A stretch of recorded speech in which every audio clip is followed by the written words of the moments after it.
ഉമ്മയുടെ മോനെ ചക്കരവാവേ തക്കുട് കുട്ടോ നിങ്ങൾ വെണ്ണിട്ടരുത് അറിയണ്ടല്ലോ. അതേപോലെ മരുമോള് എത്ര നോക്കിയാലും അതവരുടെ കടമയായിട്ടാണല്ലേ പലരും കരുതുക. നിങ്ങളുടെ ഭാഗ്യമാണ്. അതുകൊണ്ട് ആ കുട്ടീനെ ഒന്ന് ചേർത്ത് പിടിക്കുക. അതിനാണ് നട്ടല് എന്ന് പറയുന്നത്. ഈ ഉമ്മാക്കും വാപ്പാക്കൊക്കെ തട്ടാനിട്ട് കൊടുക്കണ ആ സിസ്റ്റത്തിന് നട്ടല് എന്ന് പറയില്ല, അതിനെ പറയണുള്ളൂ. അങ്ങനെയുള്ള മക്കൾ പെണ്ണിട്ടാണ്ടിരിക്കുക, ഒരു കുട്ടീൻ്റെ ജീവിതം നശിപ്പിക്കാണ്ടിരിക്കുക. ഇപ്പോഴും ഉണ്ട് അങ്ങനെയുള്ള ആൾക്കാർ. മരുമോള് എത്ര നോക്കിയാലും അതവരുടെ കടമയായിട്ടാണല്ലേ പലരും കരുതുക. അപ്പോൾ ഈ ഒരു നോക്കണം മരുമോൾ എന്ന് പറഞ്ഞ ആ വ്യക്തി വിചാരിക്കും, ഞാൻ ഇങ്ങനെയൊക്കെ നോക്കി എൻ്റെ അടുത്ത് സ്നേഹം ഉണ്ടാവും, അല്ലെങ്കിൽ ഞാൻ ഇങ്ങനെയൊക്കെ നോക്കിയാൽ എന്നെ അവർക്ക് ഇഷ്ടപ്പെടും, ഉപദ്രവിക്കില്ല എന്നൊക്കെ വിചാരിച്ചിട്ട് നല്ലോണം കെയറും അതേപോലെ നല്ലോണം വീട്ടിലുള്ള ജോലിയും അവിടെയുള്ള എല്ലാവരും നല്ല പോലെ കെയർ ചെയ്തിട്ട് അവർക്ക് ആവശ്യമുള്ള എല്ലാ കാര്യങ്ങളും ചെയ്തു കൊടുക്കും കേട്ടോ. ചെയ്തു കൊടുക്കണ ഒരുപാട് മരുമക്കളുണ്ടല്ലേ. അപ്പോൾ അവർ വിചാരിക്കും, ഇങ്ങനെയൊക്കെ ചെയ്താൽ എൻ്റെ അടുത്ത് ഇഷ്ടമുണ്ടാവും, അല്ലെങ്കിൽ എൻ്റെ അടുത്ത് ഇത്തിരിയെങ്കിലും സ്നേഹം കാണിക്കുന്നൊക്കെ വിചാരിക്കും കേട്ടോ. അങ്ങനെ വിചാരിക്കുന്ന ഗേൾസിനോടാണ് അതൊരിക്കലും ഉണ്ടാവില്ല. കാരണം നിങ്ങൾ അത്രത്തോളം എന്തൊക്കെ ചെയ്തോ, നിങ്ങളവിടെ തല കുത്തി മറിഞ്ഞാലും അവരത് ഒരു തരം കടമയായിട്ടേ കൂട്ടുള്ളൂ. അല്ല, അത് ഈ മരുമോളുടെ ചുമതലയാണെന്നുള്ള ഒരു ഭാവത്തിലാണ് പലരും പെരുമാറുക. എല്ലാ വീട്ടിലും അല്ല കേട്ടോ, ഇപ്പോഴും ഉണ്ട് പല വീടുകളിലും അങ്ങനത്തെ ഒരു സാഹചര്യം. അവിടെയുള്ള ഉമ്മമാരെ വേലക്കാരിയാണ് മരുമക്കൾ എന്നുള്ളത്. അവിടുത്തെ ഉമ്മാനെ ഒരു ആരോഗ്യത്തിനും ഇതിനും കുഴപ്പമില്ലാത്ത ഉമ്മാനെ ഈ മരുമോള് നോക്കണം. അവിടുത്തെ ഉമ്മാൻ്റെ ഉമ്മ അല്ലെങ്കിൽ ഉമ്മാൻ്റെ ഉപ്പ അല്ലെങ്കിൽ അകന്നും ബന്ധത്തിലുള്ള ഉമ്മമാർ ആരെങ്കിലുമൊക്കെ ഉണ്ടെന്നുണ്ടെങ്കിൽ അവരൊക്കെ നോക്കേണ്ട ബാധ്യതയാണ്. കടമ, ബാധ്യത എന്നൊക്കെ പറയുന്നത് ഈ മരുമോൾക്കാണെന്നുള്ള ഒരു മട്ടിലാണ് ഇവർ ബിഹേവ് ചെയ്യുക. സത്യത്തിൽ ഇപ്പോൾ അങ്ങനത്തെ കുട്ടികളൊന്നും കിട്ടാനില്ല. പക്ഷേ അങ്ങനത്തെ വീട് ഇപ്പോഴും ഉണ്ട്. ഞാൻ പോലും അത്ഭുതപ്പെട്ടിട്ടുണ്ട് അങ്ങനെയുള്ളൊരു വീട് കണ്ടിട്ട്.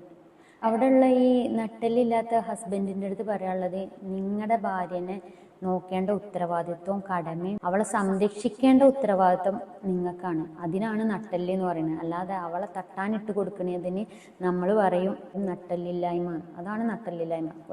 ഒരു 20 years മുന്നേ ഒക്കെ ഈ നട്ടല് എന്ന് പറയുന്നത് സ്വന്തം കെട്ടിയ പെണ്ണിനെ സ്വന്തം പരക്കാർക്കാണ്ട് ഇട്ട് തള്ളിക്കൊടുത്തിട്ട് എന്തു ചെയ്തോട്ടെ, എങ്ങനെ ചെയ്തോട്ടെ എന്നുള്ള മട്ടിൽ ബിഹേവ് ചെയ്യണ ആ ഒരു സിസ്റ്റമായിരുന്നു പണ്ട്, ഒരു 20 years മുന്നേ. അതാണ് നട്ടല്, ആണത്തം. അതിനെ ആണത്തം നട്ടല് എന്നൊക്കെ വിളിച്ചിരുന്നു ബോയ്സിൻ്റെ വീട്ടുകാർ.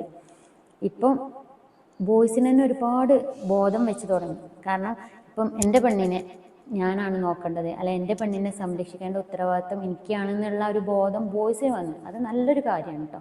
പക്ഷേ ഇപ്പോഴും അങ്ങനെയുള്ള വീടില്ലേന്ന് ചോദിച്ചാൽ ഇല്ല എന്നുള്ളതല്ല ആൻസർ. ഇപ്പോഴും അങ്ങനെയുള്ള വീടുകളുണ്ട്, നമ്മുടെ കൺമുന്നിൽ തന്നെ ഉണ്ട് അങ്ങനെയുള്ള വീടുകൾ. 10-18 വയസ്സാകുമ്പോൾ ചെറിയൊരു കുട്ടീനെ കല്യാണം കഴിപ്പിച്ചിട്ട് കൊണ്ടുവന്നിട്ട് ആ വീട്ടിലുള്ള എല്ലാ ഭാരങ്ങളും ആ പെണ്ണിൻ്റെ തലയിലേക്ക് വെച്ച് കെട്ടുന്ന ഒരുപാട് വീടുകൾ ഇപ്പോഴും ഉണ്ട്. എനിക്കറിയാവുന്ന ഒരുപാട് വീടുകൾ ഇപ്പോഴും ഉണ്ട്. അപ്പോൾ അവരുടെയൊക്കെ വിചാരം ഇത് ഈ പെണ്ണിൻ്റെ ബാധ്യതയാണെന്ന്. അതൊരിക്കലും അങ്ങനെയല്ല കേട്ടോ. ആ പെണ്ണ് അത് ചെയ്യുന്നുണ്ട് എന്നുണ്ടെങ്കിൽ ആ കുട്ടിയുടെ മനസ്സ്, മനസ്സിലായോ? ഇപ്പോഴത്തെ കുട്ടികളൊന്നും അങ്ങനെ കിട്ടൂല. അങ്ങനെ ചെയ്യാൻ ഇപ്പോഴത്തെ കുട്ടികളെ കിട്ടൂല. അങ്ങനെ ഒരു കുട്ടിനെ കിട്ടുന്നുണ്ടെന്നുണ്ടെങ്കിൽ നിങ്ങളുടെ വേല മൊത്തത്തിൽ വലിക്കാൻ, അല്ലെങ്കിൽ നിങ്ങളുടെ എല്ലാ കാര്യങ്ങളും ചെയ്യാൻ, നിങ്ങളുടെ വീട്ടിലുള്ള എല്ലാ ഉത്തരവാദിത്തങ്ങളും ഏറ്റെടുക്കാൻ ഒരു പെൺകുട്ടിനെ കിട്ടുന്നുണ്ടെന്നുണ്ടെങ്കിൽ അത് ആ കുട്ടീൻ്റെ മനസ്സ് അത്രത്തോളം നല്ലതായതുകൊണ്ട്. പിന്നെയെന്ന് പറഞ്ഞാൽ അങ്ങനെ ഒരു കുട്ടീനെ നിങ്ങൾക്ക് കിട്ടിയിട്ടുണ്ടെന്നുണ്ടെങ്കിൽ അത് നിങ്ങളുടെ ഭാഗ്യമാണ്. ആ പെൺകുട്ടീൻ്റെ ഉത്തരവാദിത്തമല്ല അത് നിങ്ങളുടെ ഭാഗ്യം മാത്രമാണ്. അല്ലെങ്കിൽ ആ കുട്ടിയുടെ കടമയല്ല അത് നിങ്ങളുടെ ഭാഗ്യം മാത്രമാണ്.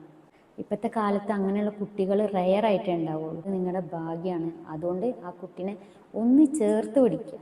എത്രത്തോളം നിങ്ങളുടെ വീട്ടിൽ കഷ്ടപ്പെടുന്നുണ്ടെങ്കിൽ ഹസ്ബൻഡെങ്കിലും ഒന്ന് ചേർത്ത് പിടിക്കുക. ബാക്കി ആരും എന്തോ ആയിക്കോട്ടെ, ഹസ്ബൻഡെങ്കിലും ഒന്ന് ചേർത്ത് പിടിക്കുക. അതിനാണ് നട്ടല് എന്ന് പറയുന്നത്. അല്ലാതെ ഈ ഉമ്മാക്കും വാപ്പാക്കൊക്കെ തട്ടാനിട്ട് കൊടുക്കണ ആ സിസ്റ്റത്തിന് നട്ടല് എന്ന് പറയില്ല, അതിന് ആണത്തമില്ലായ്മ എന്ന് പറയുള്ളൂ. ഒരു പെണ്ണിനെ കല്യാണം കഴിപ്പിച്ച് വരുന്നുണ്ടെന്നുണ്ടെങ്കിൽ എല്ലാ സംരക്ഷണവും ഏറ്റെടുക്കാനുള്ള കഴിവ് ഒരാണിന് വേണം. അതില്ലാത്തവർ കെട്ടാണ്ടിരിക്കും. നമ്മുടെ അൻസാരി സുഹരി ആ ഒരു വീഡിയോയിൽ പറയുന്നുണ്ടല്ലോ, ഉമ്മയുടെ മോനെ ചക്കരവാവേ തക്കുട് കുട്ടോ നിങ്ങൾ വെണ്ണിട്ടരുത് അറിയണ്ടല്ലോ. അതേപോലെ തന്നെ പറയണുള്ളൂ. അങ്ങനെയുള്ള മക്കൾ പെണ്ണെട്ടാണ്ടിരിക്കുക, ഒരു കുട്ടീൻ്റെ ജീവിതം നശിപ്പിക്കാണ്ടിരിക്കുക. ഇപ്പോഴും ഉണ്ട് അങ്ങനെയുള്ള ആൾക്കാർ, റയറായിട്ടുള്ളൂ. ബോയ്സിന് ബോധം വെച്ച് തുടങ്ങിയിട്ടുണ്ട്. ബോയ്സിന് എനിക്ക് തോന്നുന്നു ഒരു 80% ബോയ്സിന് ബോധം വെച്ചിട്ടുണ്ട്. അത് കഴിഞ്ഞിട്ട് ഇപ്പോഴും ഉണ്ട് ആൾക്കാർ. അപ്പോൾ സ്വന്തം ഭാര്യനെ നോക്കേണ്ട കടമയും ഉത്തരവാദിത്വവും സംരക്ഷിക്കേണ്ട കടമയും ഉത്തരവാദിത്വവും ഒക്കെ ഹസ്ബൻഡിനാണ്. അത് അവൾക്ക് ഡ്രസ്സ് എടുത്ത് കൊടുത്തുകൊണ്ടോ അല്ലെങ്കിൽ അവളെ ഹോസ്പിറ്റലിൽ കൊണ്ടുപോകണതോ മാത്രമല്ല ഉത്തരവാദിത്വം. സ്വന്തം വീട്ടിൽ നിന്ന് പോലും സംരക്ഷണം നൽകേണ്ട കടമയും ഉത്തരവാദിത്വം ബോയ്സിനാണ്. അപ്പോൾ അത് ചെയ്യുക. വെറുതെ എന്തിനാ ശാപം വാങ്ങിക്കൂട്ടുന്നു?